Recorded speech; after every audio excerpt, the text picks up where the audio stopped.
as we make a historic announcement about the Golden Dome Missile Defense Shield. $175 billion golden dome ক্ষেপণাস্ত্র প্রতিরক্ষা ব্যবস্থার একটি নকশা নির্বাচন করেছেন যুক্তরাষ্ট্রের প্রেসিডেন্ট ডোনাল্ড ট্রাম্প। চীন ও রাশিয়ার হুমকির প্রতিহত করার লক্ষ্যে এই উচ্চবিলাসী কর্মসূচির নেতৃত্ব দিতে একজন স্পেশাল ফোর্স জেনারেলকেও নিয়োগ দিয়েছেন তিনি।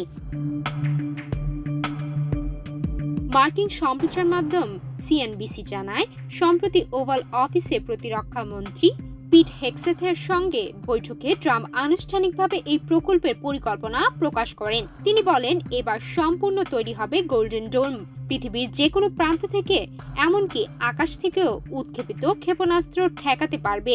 এটি হবে সর্বকালের সেরা প্রতিরক্ষা ব্যবস্থা। ট্রাম্প গত জানুয়ারিতে এই প্রকল্প শুরু করার প্রথম আদেশ দেন। লক্ষ্য হলো শত শত উপগ্রহ নিয়ে একটি নেটওয়ার্ক তৈরি করা, যা ধেয়ে আসা ক্ষেপণাস্ত্র শনাক্ত, অনুসরণ ও সম্ভব হলে তা প্রতিহত করতে পারবে। ডোনাল্ড ট্রাম্প বলেন, আমরা এটি জল, স্থল ও অন্তরিক্ষে সব জায়গাতেই মোতায়েন করব। এই ব্যবস্থায় মহাশূন্য ভিত্তিক বিভিন্ন সেন্সর এবং ইন্টারসেপ্টর সহ পরবর্তী প্রজন্মের প্রযুক্তি মোতায়েন করা হবে। প্রকল্পটি পরিচালনার দায়িত্ব দেওয়া হয়েছে মার্কিন মহাকাশ বাহিনীর স্পেস অপারেশন বিভাগের ভাইস চিফ জেনারেল মাইকেল গুটলেইনকে। প্রাথমিকভাবে 2026 অর্থবছরের প্রতিরক্ষা বাজেট থেকে $25 বিলিয়ন বরাদ্দের কথা জানিয়েছে ট্রাম্প। তিনি বলেন, এই প্রকল্প আমাদের জাতীয় নিরাপত্তা ও অস্তিত্ব রক্ষার জন্য অত্যন্ত গুরুত্বপূর্ণ। বাইরের দুনিয়া ভালো নয়।